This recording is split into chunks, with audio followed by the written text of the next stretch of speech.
All right, everyone, picking up from just where we left off, right? We've been talking about degenerates, right? One of the important understandings of what's going on is this is the time of Victorian England, right? Victorian England is kind of the glory period in British history. It's called the Victorian period because of Queen Victoria, who reigned, I believe, for over 50 years in the 19th century. And during this time, the sun never set on the British Empire, literally.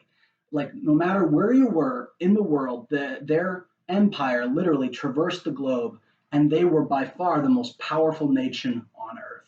They economically dominated China. They owned what is now modern India and Pakistan, many colonies in Africa and the South Seas, and all over the world. They were the power, yes, militarily, because they had their navy, but even more importantly, they were the power in trade, right? We've heard of British tea and the whole bit. During the Victorian period in England, it was a very interesting period for literature. It's the time of Jane Austen, for example, but it's a time where, unfortunately, there was a time of kind of a lot of hypocrisy, right? Which is, saying one thing, acting one way, and then doing something else, right? But it's also a time of people being what we call very Pharisaical, which is a term we use referring to the Pharisees of the time of Christ, right? You whitewashed tombs, Jesus says, you're on the outside, you're white and you're beautiful and you're clean, but inside you're full of rotten things and dead men's bones, right? And also John the Baptist called them, you brood of vipers. In the time of Victorian England, it was a time where a lot of morals and a lot of things were held upright. There was the dignity of the queen, the dignity of lady. Like, women were put on pedestals and they were called beautiful and wonderful creatures and these objects of devotion and purity. You can read intense devotion to purity in the poetry of the Victorian era. It was a time where men would often idolize their mothers and talk about how wonderful their mothers were. It was a time when people raved and raved about the virtues of women and how women should be ladylike. And there was a lot of sexual repression that characterized the period. Men and women sometimes who were even married would never see each other with all of their clothes off. That was kind of the weird, repressed culture that we. Now, by the way, when we talk about men and women acting this way and never seeing each other with their clothes off, even in marriage, right? That's the upper class and upper middle class, right? Lower class people never had anything to do with any of this repressed nonsense, right? That was not a thing among working class people, right? But culture is usually produced at the middle and upper class levels of culture. Do you get what I'm saying, right? The lower class people, that's not what we associate with the Victorian time, because you have to have money or you have to have free time in order to make art, right? The idea of the poor or starving artist is kind of a myth. It's kind of a new idea. Generally speaking, Jane Austen, right? She didn't write for money. She was able to write because she was well-to-do, right? But the idea was also in the Victorian England was also a time, it was also the time of Charles Dickens and Oliver Twist. It was a time when men idolized women, but you could, buy a 10-year-old girl for sexual favors for a half shilling, right? And I know that's an extremely shocking and awful thing to say, but it was very much the reality of Victorian England. Victorian England was a time of both repression and purity on one level, right, the level of the upper classes, and also squalor, that means like horrible poverty, and perversity on the other.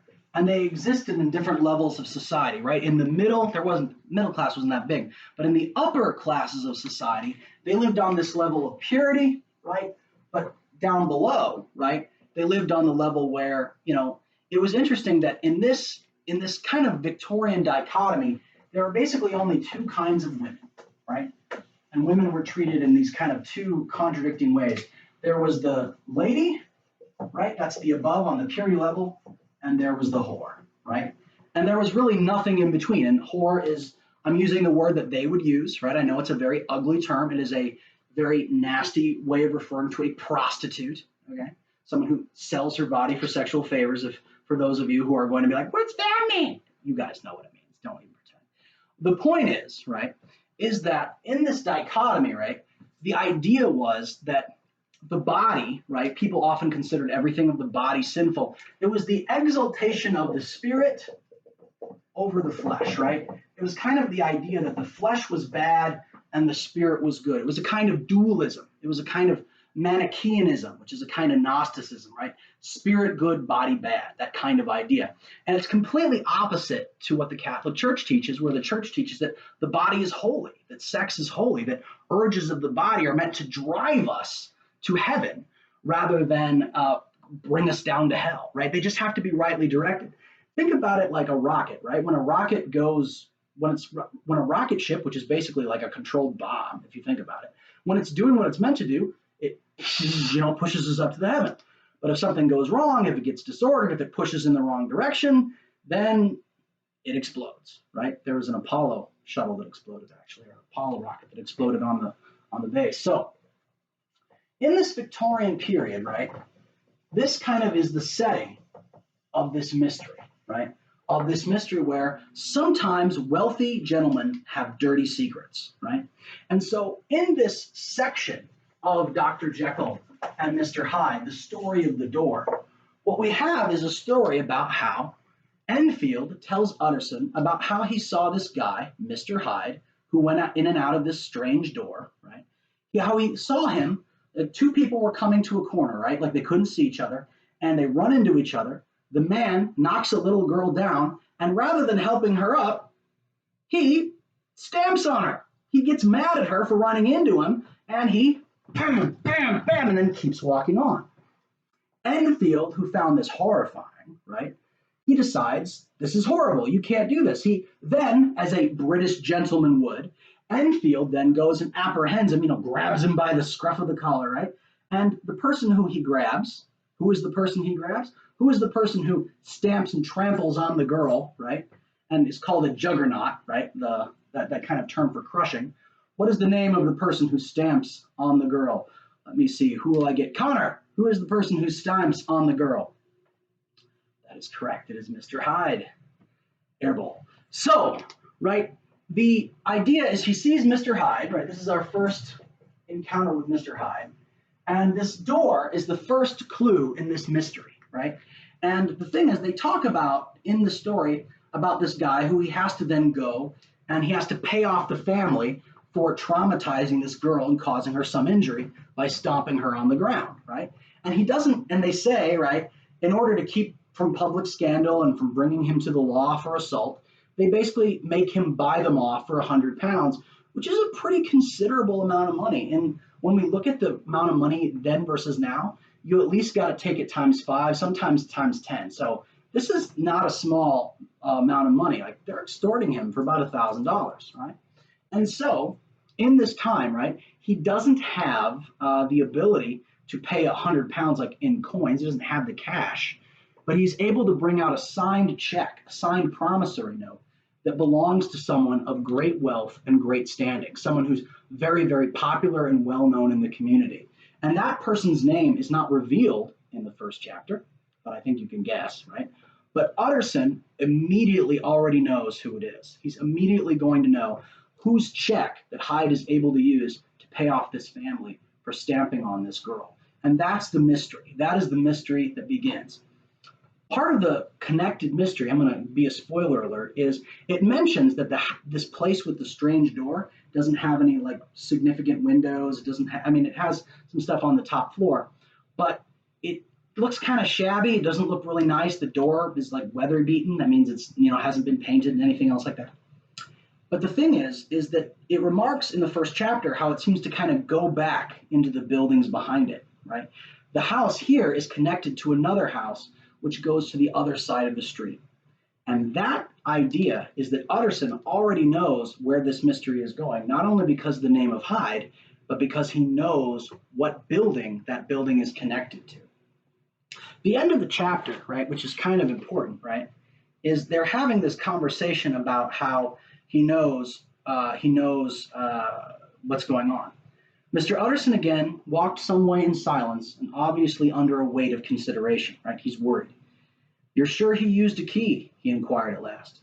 My dear sir, began Enfield, surprised at himself. Yes, I know. I know it must seem strange. The The fact is, if I do not ask you the name of the other party, person who wrote the check, is because I know it already. You see, Richard, your tale has gone home. That means that he already knows. It reaches him. He already knows the answer. If you have been exact in any point, you better correct it. So what Utterson is telling Enfield is like, okay, this story that you thought was just a random story you're telling me, I know some of the people who are involved. So if there's anything that's wrong about your story or anything you need to change, you need to tell me right now because this is now my concern, right? I think you might have warned me, returned the other with a touch of sullenness. But I have been pedantically exact. Pedantically means like, even pedantic means, specific even over the littlest details. As you call it, the fellow had a key, and what's more, he has it still. I saw him use it not a week ago. So this character, Mr. Hyde, is still going in and out of that door. Mr. Utterson sighed deeply, but never said a word, and the young man presently resumed. Here is another lesson to say nothing, said he. I am ashamed of my long tongue. That means my gossiping tongue, or someone who's talked too much. Let us make a bargain never to refer to this again. With all my heart, said the lawyer. I shake hands on that, Richard. So they agree to not talk about it ever again because, right, the idea is that, this is a story that doesn't affect you, right? The sin in the Catholic term is called detraction. Detraction refers to revealing the faults of others, right? It doesn't mean lying about them, but it's revealing the true faults of others without a good reason. And in this case, the detraction might be against the owner of the house, the owner of the check, who is Dr. Henry Jekyll, right? So this story, as it starts out, right, it starts out as a tale of this person of discretion who just hears a story. And he hears a story about how this man assaulted a young girl and paid off the family using the money of someone he knew. Why does this evil character have a key to his friend's house? And why is this character able to use his friend's money at any moment, right? How is he able to have such easy access to his private residence and to his bank without any difficulty whatsoever, right? This is the concern that Mr. Utterson has, and this is going to motivate him further into the story, right? The other thing that's important to remember about Utterson, right? And his name, Utterson, I don't know if there's any significance of it. I've been mulling it over in my head, right? We need to understand that he's normally not a character who is going to meddle in other people's affairs. He even says in the very first paragraph of the book, I incline to Cain's heresy, he used to say quaintly. I let my brother go to the devil in his own way, right? And so when it talked about how he would often be the last reputable, meaning someone with a good reputation, the last reputable acquaintance of a lot of the people who we know, he normally, right, does not go out of his way to meddle in other people's affairs, right? He's normally someone who doesn't judge people and he lets people, do what they're going to do, right? He sticks by them.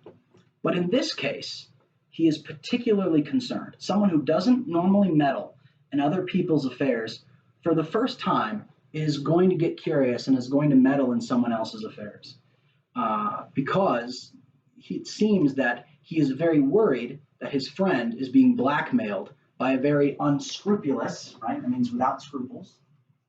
Unscrupulous is another word. It means someone who's willing to do anything, right? Without scruples, right? Without morals, without qualms of conscience or worries, right? Without guilt. He's worried that his client and friend, Henry Jekyll, is being blackmailed by a rather unscrupulous character named Edward Hyde. And that is the first section of Dr. Jekyll and Mr. Hyde. And that, for the video portion, is going to conclude this part for our day. So this is going to be what you have to read for now. I know that I assigned the first half of the text, but don't worry.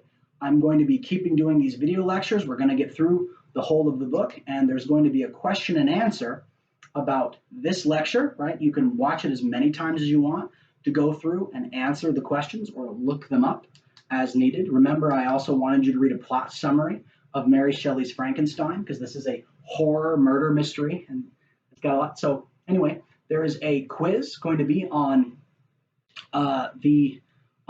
there's going to be a quiz that's available from Google Classroom. I'll show you all the details with that. And for every day that we're in the Google Classroom, you can count on getting about 30 to 40. I mean, because of the other Robert Louis Stevenson stuff, there was more, but you can look forward to more of these as we move forward.